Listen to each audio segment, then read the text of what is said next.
to minister within the Evangelical Covenant Church because the covenant has been a leader in offering hospitality and empowering ethnic minority leaders and immigrant congregations. The reason the covenant has been able to do this is because the denomination was founded by Swedish immigrants. And even after 130 years as a denomination in the U.S., the covenant still considers itself an immigrant church. In my covenant history class, I learned that Krister Stendahl, in his address at the Centennial Celebration in 1985, urged the denomination to celebrate and maintain its immigrant identity going forward. And I'm grateful that the covenant has heeded his charge. So there is no need today for me to make a case for the importance of migration and exile as a biblical and theological motif and the need to engage issues of migration today. Today, I want to provide a better understanding of the biblical phenomenon of exile as it relates to the biblical motif theologically. Exile is the rage these days. The biblical exile is claimed as a foundational motif by Asian American theologians, Latino and Latina theologians, and other theologians of color. For these theologians, exile is what the Exodus was for liberation theologians, a controlling narrative. John Howard Yoder, the influential Anabaptist theologian, claimed that the exile is the normative existence of the church. It seems exile has moved from the periphery to the center of how one does theology and ministry. Hauerwas has gone on to develop and popularize this mode of thinking for the church to view itself as resident aliens. N.T. Wright's popularity need not be disputed, and in his understanding of Jesus and Paul, the end of exile is a central motif in his reading of the Old Testament. Missional theologians and pastors have compared the decline of Christendom in the West to the biblical exile, and some have gone on to even celebrate the demise of the mainline church or the stagnation of the evangelical church as an opportunity for renewal. And for Brueggemann, the collapse of modernity and the end of the Enlightenment project is the exile we find ourselves in. So given the appropriation of exile by so many theologians and church leaders, it would behoove us to understand the biblical exile. Now, my goal is not to determine whether these appropriations of exile precisely match the historical conditions of the Babylonian exile or other forced migration experiences of ancient Israelites. I do think it is worth considering the historical events that underlie the exilic literature. My concern is better understanding of this motif so that the theologians and church leaders might more fully do theology and ministry from this perspective. And certainly, I think the greater congruence between the exilic literature and one's appropriation of this motif, the greater the potential for the scriptures to inform one's theology or empower one's ministry. So this lecture is less oriented to sharing academic research. It's more of an overview of the state of the field, interspersed with some pastoral reflections. And this is intentional. My aim this morning is to equip church leaders. In this lecture, I will provide an overview of the category of exile, in which I will also address the terms diaspora and forced migration. I will then examine a popular exilic text, Jeremiah 29, through the lens of various recent methodologies. And lastly, I will give examples of reading these texts within the context of Asian American and Hispanic American communities. And why this social cultural context? In one sense, I can do no other. It's the context in which I inhabit. Here, I think of the words of the late Ada Maria Sassi-Diaz, quote, "And I often continue to turn to Psalm 137, not to try to understand what exile meant for the Israelites and to learn from them, but to find someone who understands me." And I think it's not a coincidence that I have chosen to specialize in exilic and post-exilic prophetic literature. It's because I found these texts to speak profoundly to my situation. Second, since these groups have experienced and continue to share common characteristics with both the historical experience of various migrations in ancient Israel's history, as well as the metaphorical and theological meanings of exile. And third, that exile is such a dominant theme in theological and pastoral reflection today, and migration, whether the immigrant debate currently in the US or the migration crisis in Europe, such readings are of vital importance as we strive to do prophetic ministry during challenging times. In order to engage the biblical motif of exile and the text written from and addressing this perspective, some definition of the notion of exile is required. And this is no easy task, and there is significant disagreement among scholars on this topic. And know that my intention in reviewing this discussion is not to get us conversant on a scholarly debate, but I would like to unfold some of the complexities surrounding the migration of exile as it mirrors the diversity of experiences that migrants today experience.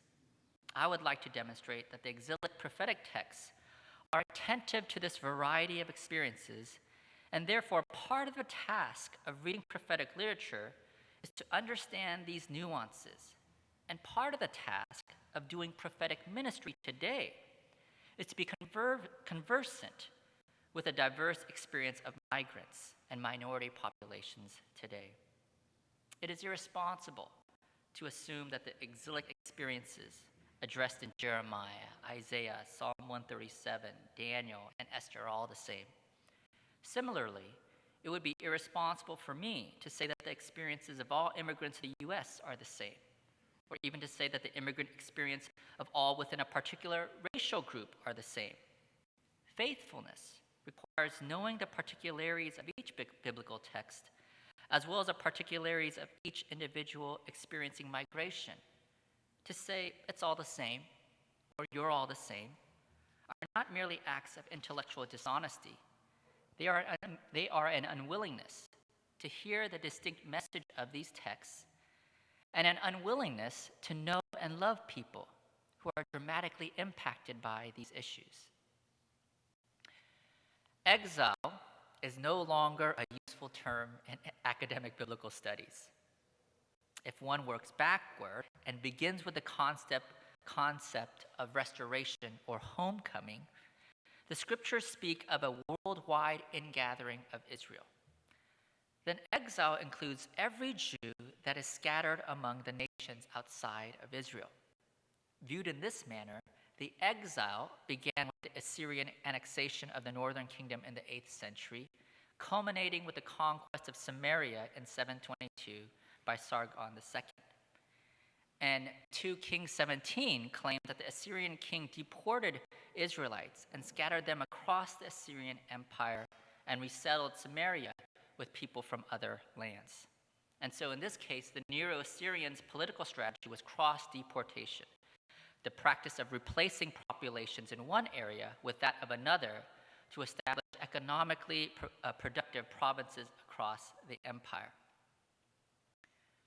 2 Kings 17:23 reads, "So Israel was exiled from their own land to Assyria until this day."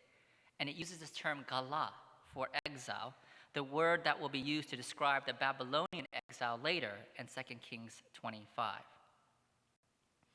And on the other end of the spectrum, from the Assyrian diaspora, if we go to the other end of the spectrum with Cyrus's decree for the Jews to return home in 539, scriptures and history testify to the fact that Jews continued to live outside of the land for centuries to come. And even for those who did not return, many continued to view the exile as ongoing, because so many Jews continued to live in the diaspora among the nations, and those living in the land continued to live under the oppressive rule of foreign kings. So even though they lived in the land, there was some who claimed that they were still in exile.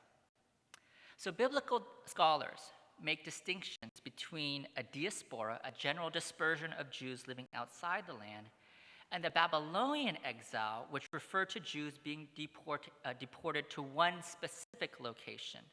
And this distinction will be significant since, as I will point out, there will be tensions between this Judean Babylonian group and other Jews in the post-exilic period. For much of the latter half of the 20th century, the there was generally a scholarly consensus that the exile referred to the Babylonian exile that began with the destruction of Jerusalem in 586 and ended with Cyrus's decree in 539. This short period was extremely formative for ancient Israel. This was perhaps the most prolific and creative era in the production of Israel's scriptures. There were mixed opinions as to the conditions of life in Babylon, whether Jews were in bondage or free to operate. For the exilic period, there was an exclusive focus on life in Babylon, since according to the chronicler in 36:20 and 2 Chronicles 36:21, the land was desolate during this period. In the last 3 decades, 2 movements have drastically reconfigured the landscape of exilic studies. First, scholars have begun to question the historicity of exilic events. Earlier in 1910, C.C. Torrey had referred to the exile as a, quote, small and relatively insignificant affair, but his views never really took on. Beginning in the 1990s, a number of predominantly continental scholars began to write on the topic, the myth of the empty land. Most notable is Hans Barstadt with his 1996 monograph that bears this name. According to this view, the exile never happened, and life continued on in much the same way before and after 6th century Palestine.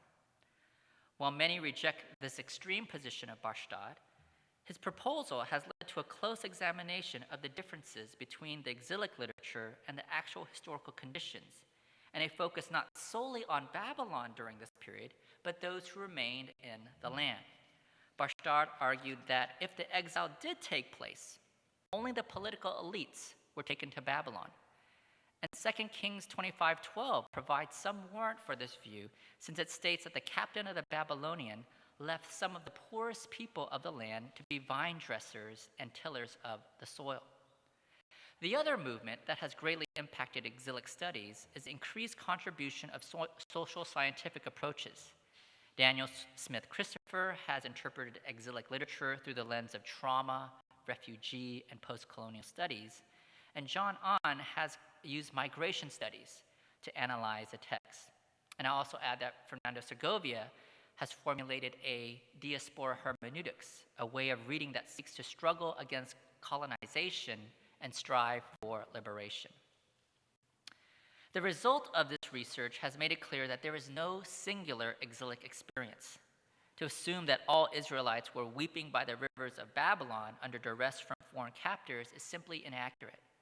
Neither one assumes that every Israelite was able to climb the Babylonian social ladder and influence the court in the manner of Daniel and his friends.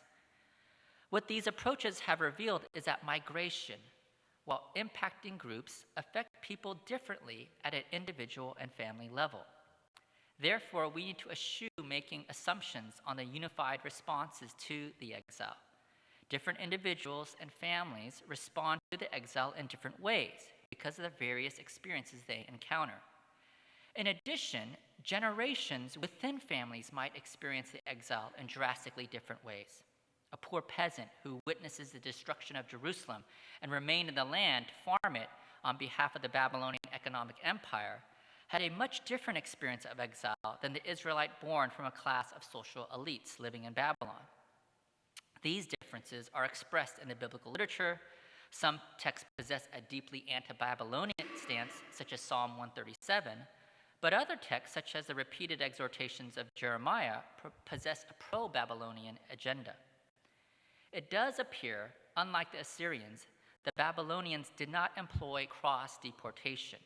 When Babylon did engage in mass deportations, it was centralized to the heart of the empire, Babylon. In regard to conquered lands, they kept local populations intact so that they could secure tribute to be sent back to the capital. So as we look to the kinds of migrations that may fall under the experience of exile, they can be classified as forced migration, voluntary migration, or incarceration. John Ahn has employed the categories used in migration studies to distinguish between the various exilic experiences of ancient Israel. Here I give 3. One would be derivative forced migration. And this results from geopolitical rearrangement. This would describe the conquest of Judah by Babylon in 597. In this case, there is no geographical movement. The people remain in the land, but their home is lost due to foreign conquest. There's also purposive forced migration.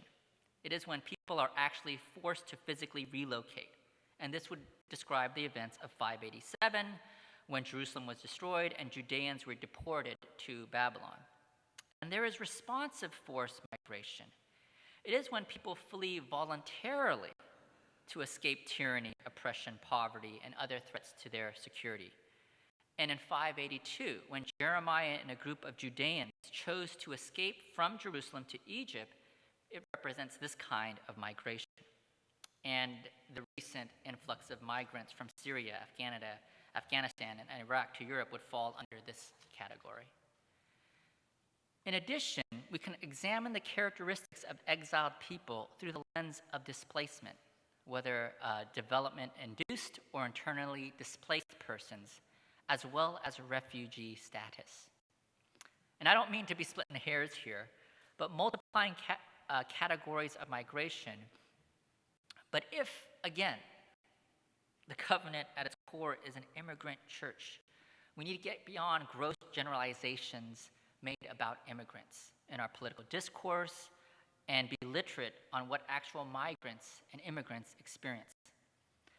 These studies reveal that both in ancient Israel and modern times, people who are forced to migrate may have to deal with the following challenges: maintaining one's religious commitments, particularly those that are practiced publicly; preserving one's language while having to learn the language of the dominant culture; limitations on how to be economically successful in a foreign economy and political environment; challenges of interethnic marriage; challenges of raising children who will become acculturated in foreign customs; preserving a concept of home; limitations of food and diet in a foreign land.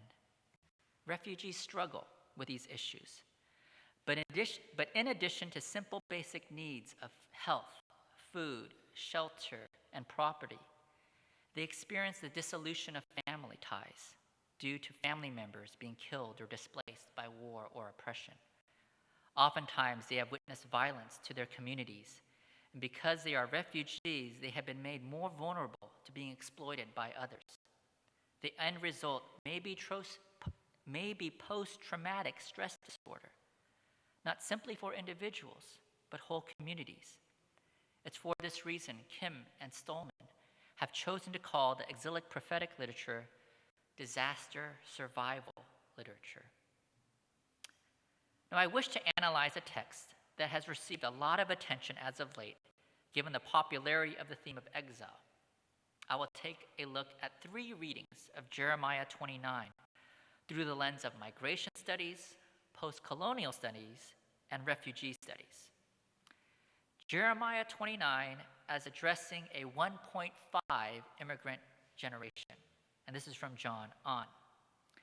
Viewed in this manner, the letter is addressed to those who are adolescents or preteens who were able to make the trip to Babylon on foot. Sociologists have observed that 1.5 immigrants are often deemed the forgotten generation because the focus is largely on the first generation who immigrated as adults or on the second generation who were born in the new land. The 1.5 generation are often torn between self-images of the homeland and the culture of the new location. In contrast to their parents, they are able to learn the new language and adapt to their new cultural surroundings. And incidentally, in terms of my own story, I immigrated to the US when I was a toddler, so I classify myself as second generation. I don't have any memories of Korea from childhood. I don't speak Korean, and I'm largely ignorant of Korean customs. Yeah, I get along great with my in-laws because of that. Contrast me with my pastor, Eugene Cho, who many of you might know. He immigrated to the United States while in middle school. And so he has vivid memories of Korea as a child, continues to speak the language, and even married a Korean national. something I would likely not do given the language and culture gap. So in the scripture, Daniel and his friends would fall under this category. And by 582, this group would have reached their 30s, begun to serve in a leadership capacity. And so On believes that Jeremiah 29 is a product of this 1.5 generation. This text represents a pro-Babylonian, pro-Judean, and pro-Golah, exile, that's the Hebrew term for exile, sentiment. And this is in contrast to other texts in Jeremiah that may portray Babylon in a negative light. And so On translates Jeremiah 29:4 this way. Thus says the Lord of hosts, the God of Israel. This is a letter that Jeremiah sends to those in Babylon.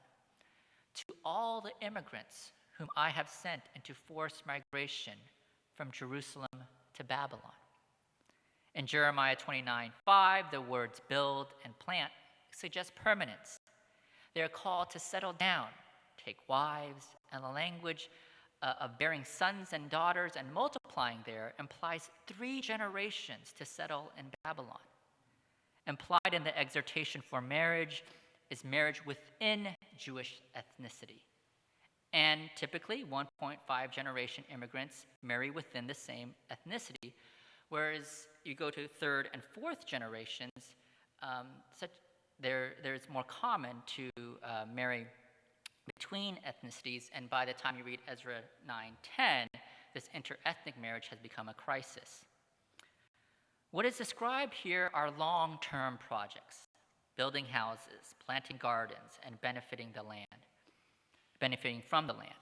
These things do not happen overnight, and so they do not suggest a temporary stay or an interim situation. The command to seek the welfare, the shalom for the city, would likely have been impossible for the first generation of exiles to hear.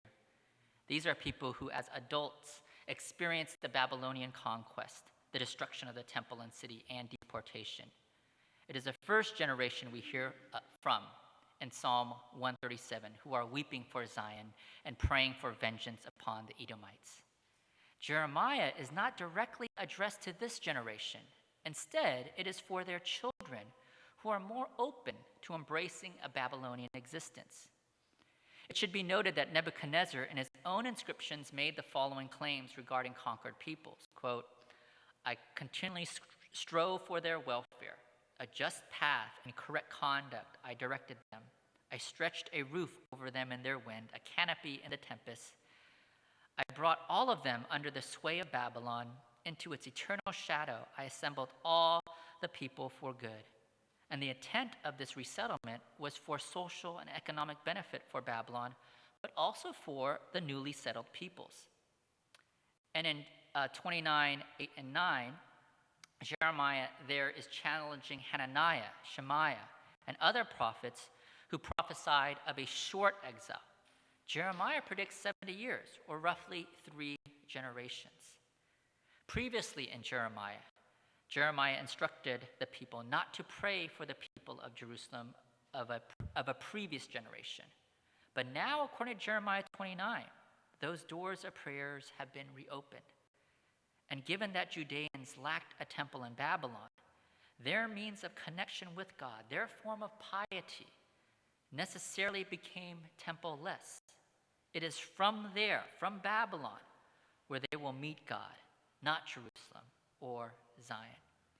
And so faithfulness for the 1.5 generation was to flourish as a people within its own ethnic enclave, so that their children and their grandchildren will be poised well to make an impact upon Babylonian society.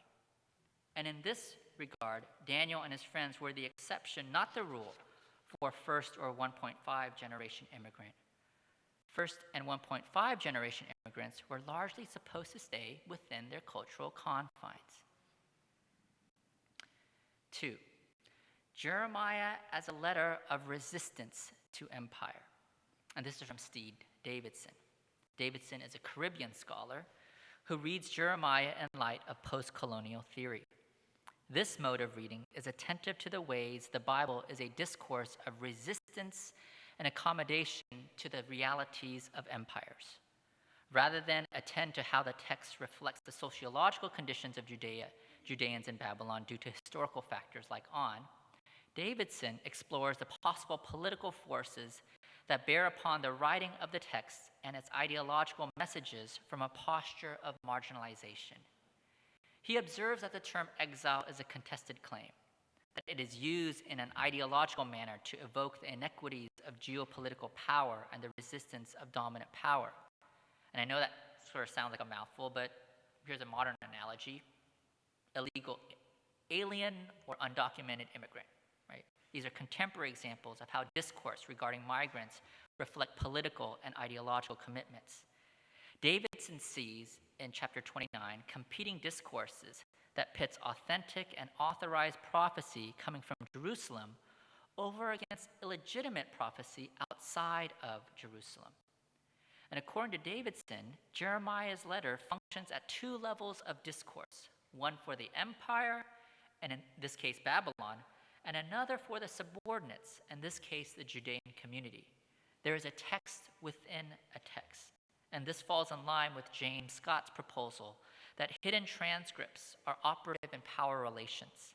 In these situations, subordinates offer a performance of deference and consent before their power brokers, all the while critiquing and resisting hegemonic forces behind closed doors or even in the same breath. And interesting, the letter of Jeremiah 29 directly addresses the displaced Jerusalems living in Babylon, yet according to verse 3, it is sent to King Nebuchadnezzar of Babylon. So while the Jews were the direct audience of the letter, the empire was an indirect audience. And according to Davidson, these dual discourses creates an ambivalence of whose agenda the letter promotes. He then adopts Baba's notions of hybridity, of sameness and difference. Hybridity can be a product of colonial domination and control, but it also can serve as a strategic disruption of dominant power. For Judeans, home is redefined as Babylon. And in doing so, the letter encourages a colonization in reverse. Davidson interprets the language of building houses, living in them, planting gardens, and eating its fruit in verse 5 as a creation of settlements. Those who have come under the domination of the imperial power are now called to migrate to its very capital and in so doing destabilize it. And Robert Cohen, writing in the journal International Affairs, speaks of this phenomena to be in, but not necessarily of, the societies in which they settled. Davidson points out that the call to seek and the welfare and pray for the city in verse 7 couches their relationship to Babylon in religious terms rather than nationalism, and therefore functions as an act of destabilization. If I can think of our modern situation, I think this kind of destabilization is occurring in the US due to the rise of the percentage of ethnic minorities who not too long from now will be the majority. And I think this is the underlying narrative in much of our political discourse. And it seems that this cultural shift Europe is facing as well. Reading from a post-colonial perspective pays close attention to the ways in which language serves ideological and political interests and reflects power structures. Clearly, there were competing factions with each claiming legitimacy based upon religious grounds in ancient Israel in the post-colonial, post-exilic period. The canonical scriptures affirm those who experienced the exile in Babylon and this Gola group as the legitimate heirs to the land and temple over against those who did not go into exile. It is they, according to the chronicler, whose genealogy traces back to the Israel of old. It is they, according to Isaiah, who are given the title of the ancestral name Jacob, progeny of Abraham. In other words, the scriptures affirm the exilic group as the OG Israel, through whom the restoration of Israel would occur. And scholars have gone to great lengths to reconstruct the social and political situation in Jerusalem and its surrounding area following the return from exile. My concern here is not to attempt to hypothesize the historical situation behind the text, but I do think there lies here a cautionary tale of employing ancestral language that suggests one's group is the true Israel, true church, true apostolic church, true covenanters, so forth. And it seems to me the Apostle Paul's claim in Romans 9 through 11 is that even though we have come in at different times, we are all outsiders grafted in. None of us can claim OG status as the people of God, so we have to be cautious in our language that we use in modern times. The third approach is Jeremiah 29 as a response to a refugee crisis. And this is a proposal by the late Frank Ames, who himself had a medical and health science background. This approach looks at the physical and social trauma experienced in forced migration. Here the emphasis is not so much on those who were killed in the conquest of Jerusalem, but all the repercussions of war and violence upon all the survivors. Even the scriptures acknowledge that the majority of the devastation of Babylonian conquest will occur following the destruction of Jerusalem. Ezekiel 5:12 states, "1/3 of you shall die of pestilence or be consumed by famine among you. 1/3 shall fall by the sword around you, and 1/3 I will scatter to every wind and will unsheathe the sword after him." This approach focuses on the plight of the 2/3 who don't die from the initial military attack. At the end of the 2009 UN High Commission for Refugees report, it counted over 36 million people of concern in the world. These are refugees, asylum seekers, internally displaced persons, or persons in similar situation. And that was 2009. I'm sure that the number is higher now. Women and children are particularly vulnerable in the aftermath of war. Between February 2006 and March 2007, it is estimated that 725,000 people were displaced by sectarian violence in Iraq.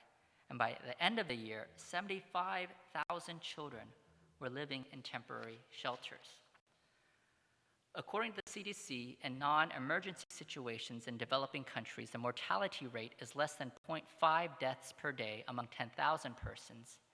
And for children under the age of 5, 1 per day. In 2000, 10 million Ethiopians were displaced, and the mortality rate peaked at 6.3 deaths among 10,000 per day, and for children under 5, 12.5 per day. And measles is a leading cause of death for these children. So when Ezekiel speaks about dying of pestilence and famine, he's not speaking in metaphors. 20,000 Muslim women were raped during the Bosnian War. In displaced households in Sierra Leone during the war, 94%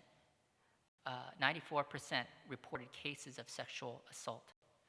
250,000 to 500,000 women were raped in the 1994 Rwandan genocide. And human trafficking is prevalent in a war zone. The following are risks of refugees: landlessness, joblessness, and in this case, military conscription and mass labor projects are principal avenues for employment in the ancient world. Homelessness, marginalization, food insecurity, increased morbidity and mortality, loss of property, and community disarticulation. And these are the breakdown of kinship bonds due to the death of family members due to separation. If the Babylonian deportation is viewed as a human catastrophe, then the exhortation in Jeremiah 5-7 is about a pragmatics of survival. It is a call to restore those very things that had been lost due to conquest and displacement. Given the migration crisis crises internationally as well as challenges domestically, reading the prophets as disaster survival literature is a very present possibility for you and me. It became that for me one quarter. One of my students was an older gentleman, a Cambodian man who had survived the genocide of the Khmer Rouge. He shared his story with me in the class of how one day soldiers descended upon his village and he literally had to flee at a moment's notice. He survived and made it to a refugee camp on the border of Cambodia and Thailand, where he lived there for years, literally in this no man's land. He was separated from his family, had no contact with them, had no knowledge of whether they had survived or not. And in the camp, he was literally caught in between the warfare and regularly exposed to bombings by the warring factions. He was eventually able to immigrate to the US, where he was finally reunited with his sister and his mother, who did survive.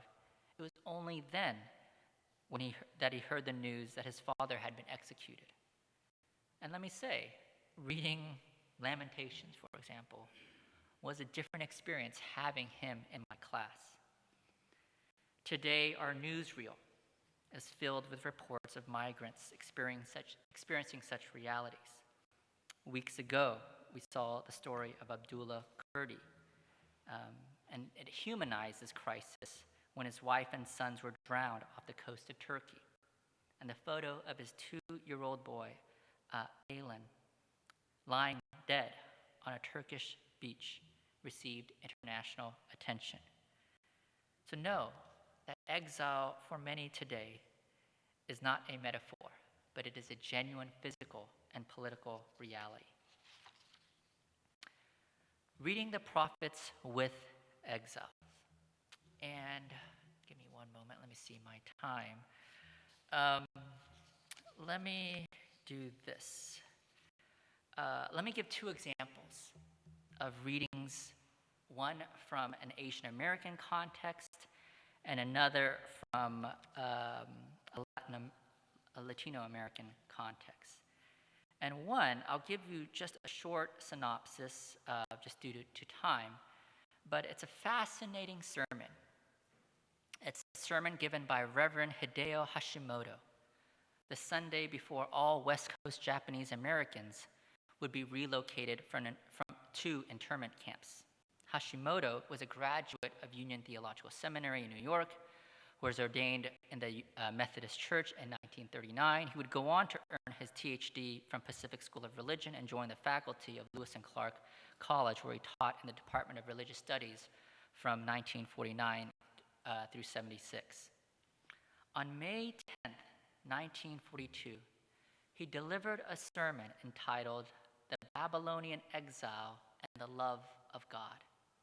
And here are some excerpts from that sermon. The order has been definitely issued that we are to be evacuated, beginning the coming Friday. This is the last Sunday of our life outside the barbed wire fences.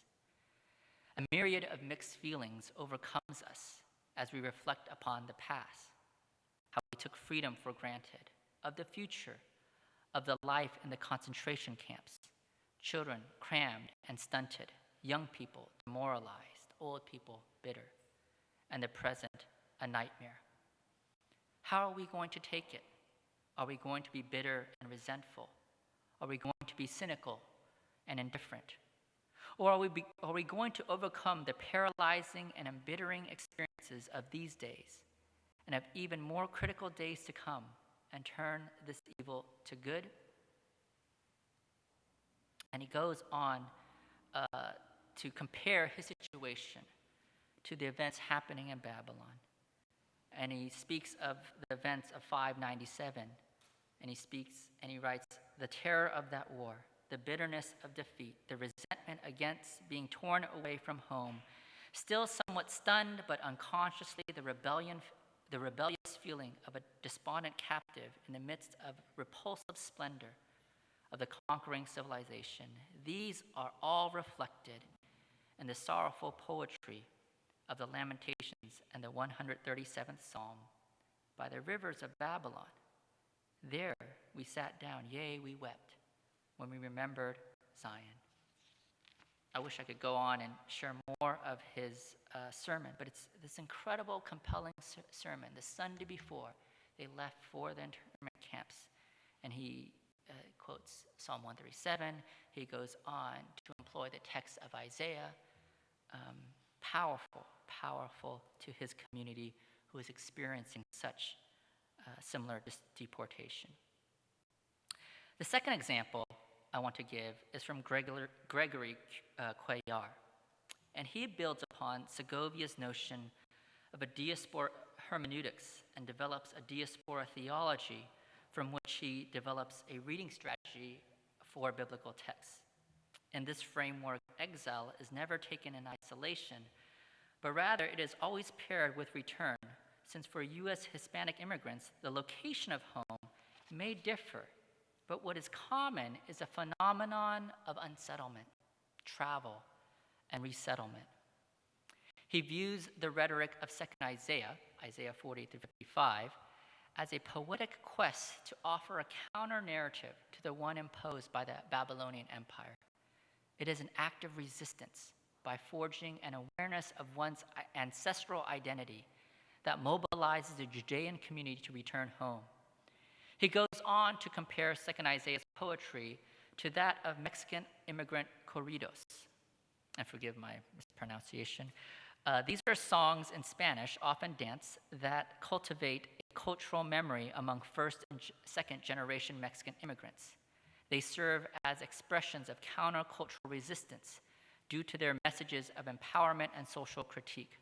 Cuellar believes that, like the poetry of 2nd Isaiah, the corridos use a rhetorical strategy to rediscover a distinct Mexican immigrant identity amid forces of imperial domination. The ballad Mexicano 100%, or 100% Mexican, contains the following words: I am, my friends, 100% Mexican. And to my people I dedicate my song, to those working in a foreign land far away from my homeland and my nation. The song has resonance to 2nd Isaiah's words to an exilic community who are far from home in Babylon. The prophet reminds them in Isaiah 41, 8 and 9, that Babylon is not their home, but you, Israel, my servant Jacob, whom I have chosen, the offspring of Abraham, my friend, you whom I took from the ends of the earth and called from its farthest corners, saying to you, you are my servant. I have chosen you and not cast you off. The migration for Mexican immigrants is treacherous, threatened by both the desert and the river. One popular migration route is El Camión del Diablo, the Devil's Road, a 130-mile route through Arizona where water holes are interspersed at distances up to 40 miles apart. In the desert, migrants experience the human threats of heat stroke, dehydration, and hunger, but also human threats of robbery, assault, and even murder. And the ballad La Cucaracha Mojada, the wetback cockroach, captures this experience. All are leaving the motherland. The cockroach is leaving too. Some are leaving through the desert, others are crossing by train. For both the Judean exiles in Babylon and the Mexican immigrants, the desert is both the means for a new life, but it also poses a genuine threat in the present. It is a place of desolation as well as redemption. For the exiles, Isaiah 40 announces that the only path for redemption is through this desert. A voice cries out, "In the wilderness, prepare the way of the Lord, make straight in the desert a highway for our God. Every valley shall be lifted up, and every mountain and hill be made low. The uneven ground shall become level, and the rough places a plain." More could be said on this topic, but my point was simply to provide you with a sample of these resonances so that you might add a couple more tools to your exegetical and theological toolbox, and that you might be empowered to go on and do the work of ministry. To conclude, I end with some personal and theological reflections. And if you would allow me to indulge myself, I'm going to share about my father, the church of my childhood, overlapping and intersecting migrations and generational faithfulness. My father is a first-generation Korean-American pastor who arrived here in 1976 and pastored in the U.S. for the next 35 years. He has ministered within the Korean church his entire life.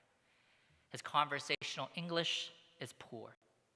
When he first came to San Francisco, where the Korean community was small at the time, our church was that cultural enclave for recent Korean immigrants all across the Bay Area.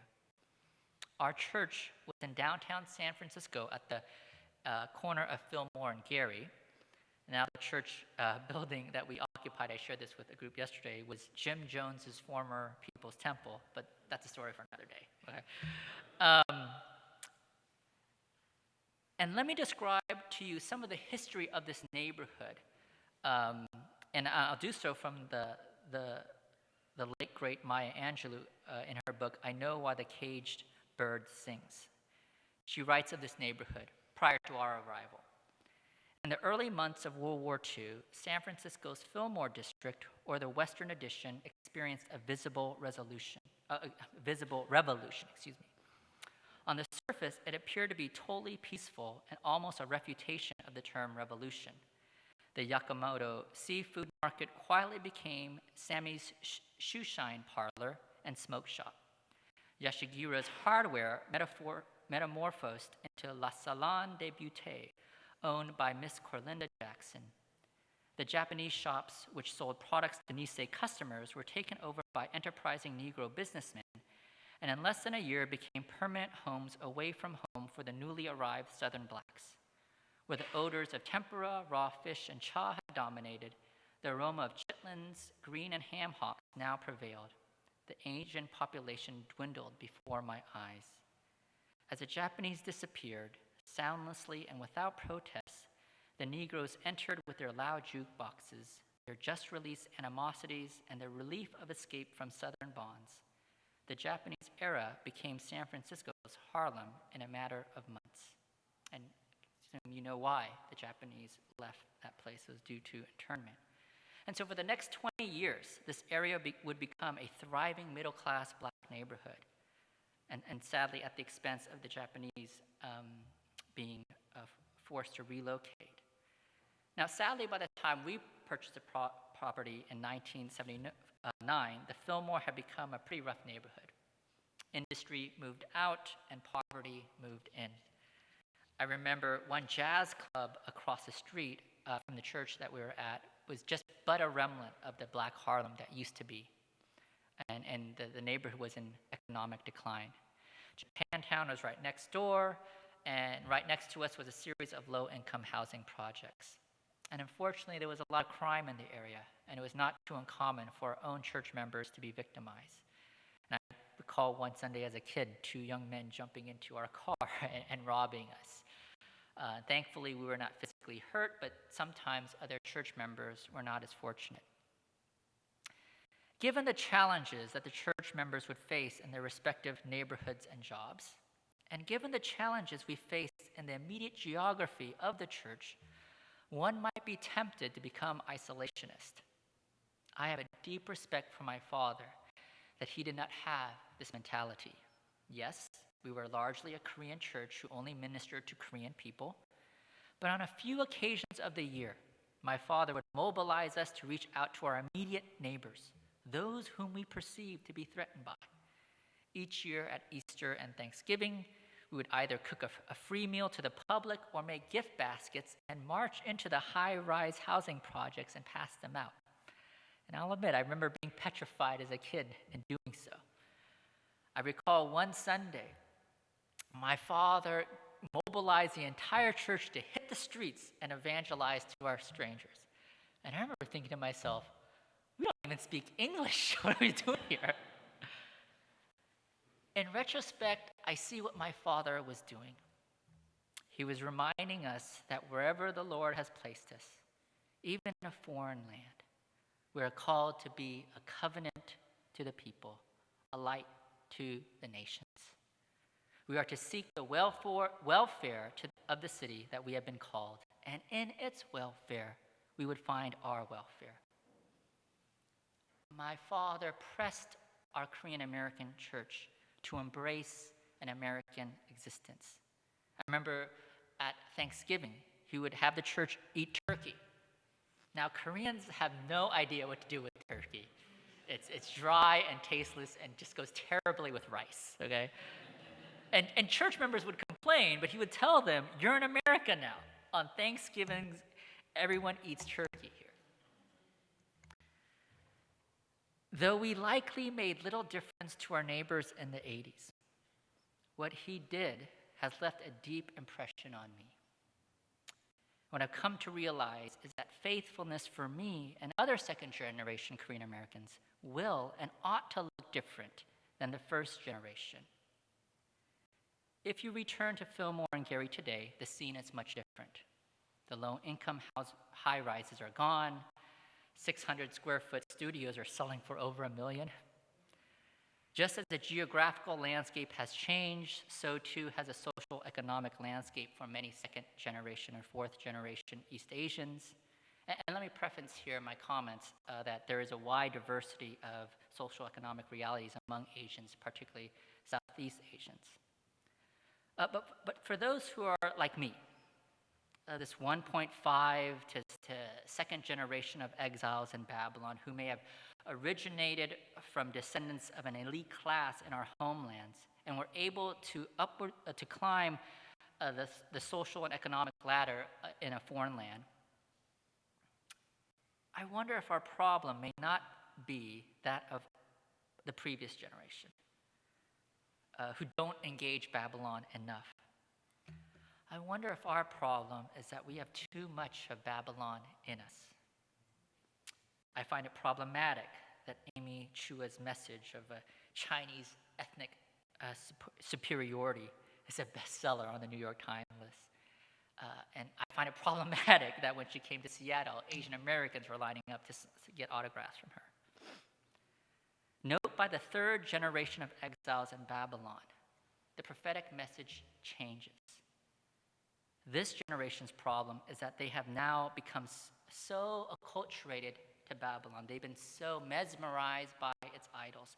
They refuse to leave and return home. And to them, Isaiah proclaims, go out from Babylon, flee from Chaldea, declare this with a shout of joy, proclaim it, and send it forth to the end of the earth. Say, the Lord has redeemed his servant Jacob.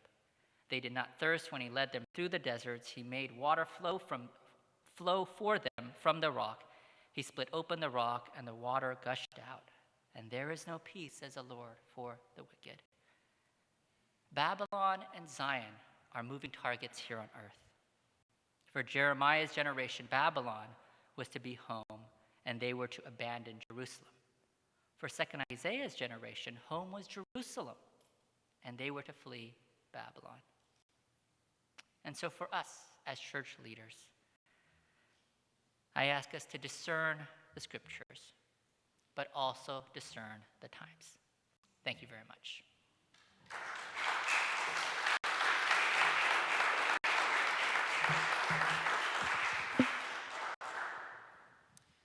We have about 15 minutes for questions, and as before, we'll prioritize student questions. And do please introduce yourself.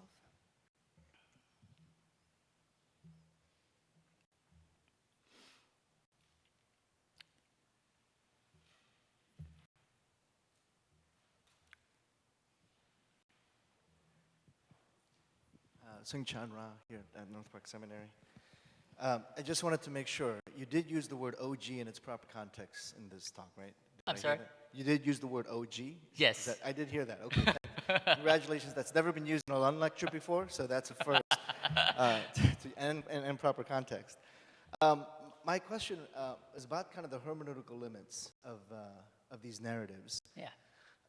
Because I really appreciate what you're saying about the Asian narrative tying into it, especially the 1.5 second generation narrative and the Latino immigration narrative also tying into it. But I've encountered some places where a privileged community might co-opt this narrative in fairly dysfunctional ways. Mm-hmm. So the belief that we are exiles in America as a Christian community and kind of seeing, even though they're in places of privilege, privilege, seeing themselves as exiles and as a persecuted minority. Yeah. And that's pretty common. And then that narrative has led to jumping on the bandwagon of some of the more Trumpian narratives and language that we've seen in the last few months especially. So what are the hermeneutical limits of these kinds of stories where I can understand on an instinctual level, yes, it resonates with the Asian American community, resonates with the Mexican immigrant community, but at what point does it stop being an appropriate comparison? Yeah, thanks, John.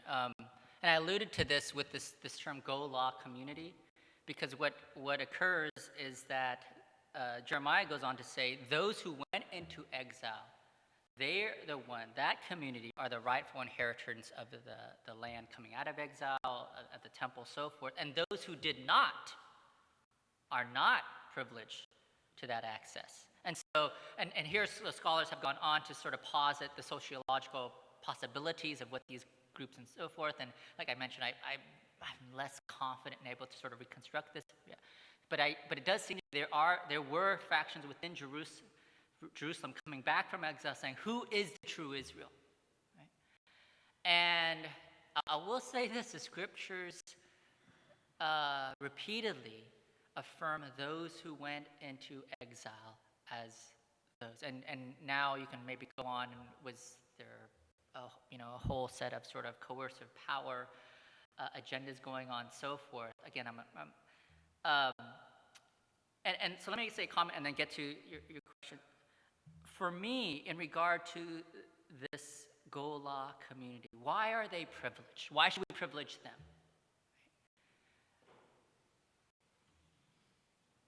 We should privilege them because those who didn't, at least according to the canonical testimony, primarily I'm going to speak of Jeremiah here, those who stayed in the land, the accusation is this: they were holding on to the old order of things. They wanted to maintain the temple. And you have that sermon in chapter 7 of Jeremiah. The temple, the temple, the temple. They think that God's promise of dwelling in the temple, that they are impervious to conquest. They wanted to maintain the land. They wanted to maintain the kingship. They thought that, and the whole message of Jeremiah was to say that, no, you've broken covenant. You can't trust in these institutions anymore. And so going into exile, relinquishing these things was an act of faith. And in exile, according to the canonical testimony, a transformation of Israel takes place. Right? This community experiences a rebirth, and there's whole new creation language that speaks of the literature. So those coming in, at least as according to the canonical narrative, are a transformed people, and sort of those who didn't are not. If I'm going to put it that way. That's why this community is privileged. Now, going on to modern situations of bearing this language as we're this sort of we're the persecuted minority, we're the true remnant, so forth. Here I resonate with these concerns. I mean, and that's where I do worry of when church groups, for example, use this language of we're the true, there's ideological overtones in this, right? Particularly when certain groups do not have this sort of insider track that a particular group can claim. And so I caution us in sort of our discourse in using titles that we might be the OG, apostolic generation, whatever it might be. As in regard to, and I don't know if you're going with this, discourse that Christians might use of, we're a persecuted minority here in America, so forth, and then when you turn the reality that they actually have a lot of power, say sort of evangelical community, so forth. I guess I would. That's a sort of big question there.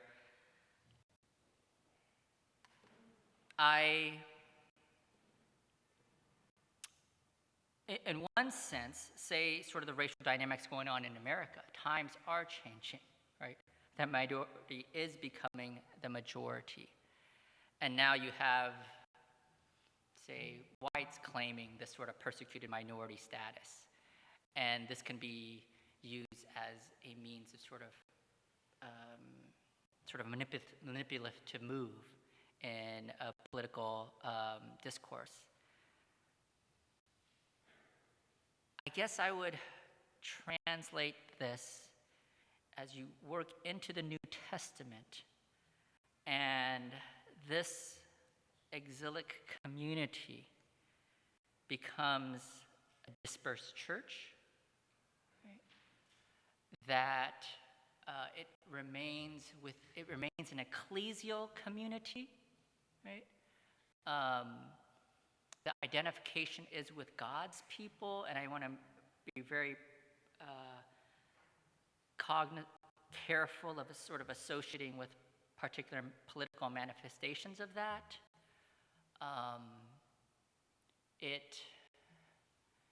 And if I could, one last comment is, I do think, because some biblical critics have claimed that this Golah group that came back into Israel, they were oppressive. That makes sense? That they actually, and so if anything, I'm hesitant to sort of reconstruct a historical situation there, but I do recognize that claiming that we were the persecuted folk can be a club that one tries to wield over others. These are I guess, controversies that have gone in Jewish discourse, okay? And so I guess my simple answer is I would just have to wet it back to it. We are making claims about the ecclesial community, God's people, and not gross generalizations of racial populations in particular countries.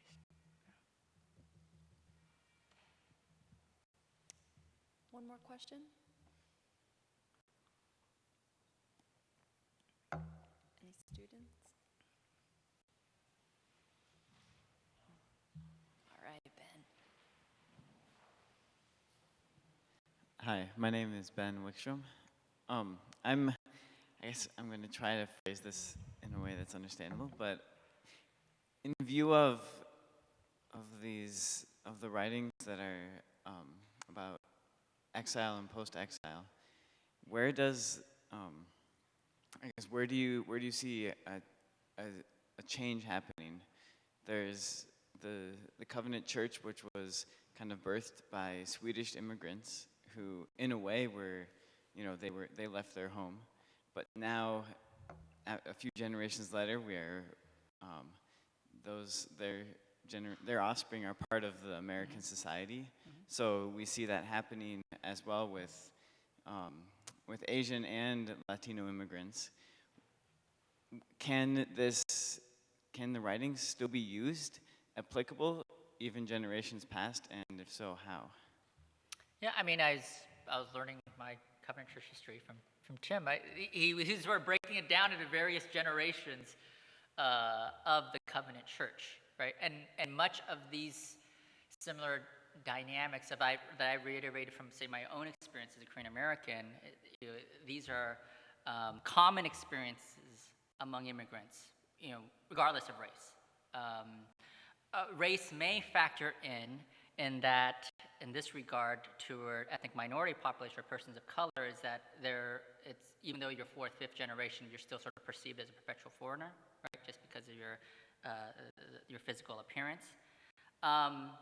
But this, as my recollection, many of these kinds of tensions, of the church meeting, doing services in Swedish, right, and then transitioning to English, right. These are kind of things that, as far as I recollect, were happening in the Swedish immigrant church and the Swedish Covenant Church and its historical development. And there, I do think that memory, right, is something that brings us together. That memory still is what keeps us in common. For someone like me, to a 1.5-second generation, or to the very most recent immigrants today, right? I think some of what I've presented today, though, is acknowledging difference in that immigration. Some are coming today in our covenant churches as literal political refugees who've lost their homes, right? And so for that reason, I do want to make some differences here, and I went through all these different categories of migration, recognizing that, you know what, my status, right, I came, you know, here's a difference, a difference to some degree of between Asian and Latino populations. You know, a lot of East Asians coming here you know, in order to come here, they had to have means.